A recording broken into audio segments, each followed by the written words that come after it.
देवेंद्र, चित्रसेनाची चूक झाली हे अगदी खरंय. संतापाच्या भरामध्ये तू त्याला शापही दिलास. तुझी शापवाणी कधी खोटी ठरत नाही हेही मला माहिती. पण देवेंद्र, मी हेही जाणतो की चित्रसेन गंधर्वावर तुझं खूप खूप प्रेम आहे, अगदी पुत्रवत प्रेम आहे. तेव्हा तू त्याला क्षमा करावीस आणि उशाप द्यावास. देवेंद्र, त्याला उशाप दे, उशाप दे त्याला.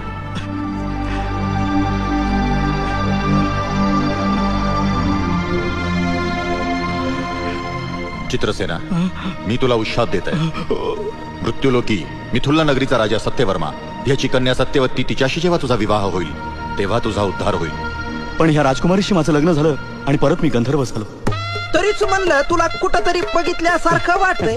तोच ना रे इंद्राच्या दरबारात रंबेचा हात गपकन धरला होता. वडील, वडील, लईच रंगेल वडील, पाहत. चुकलं माझं. याच्यावर लक्ष ठेव, बाईचा हात धरितो. अरे वा वा वा. ए बडजी, अरे बाबा एकाच दक्षिणेत या दोघांचंही घे उरकून. सध्या झालाच ना रे मोकळा. आता कुठं हिंडत बसायचं नाही.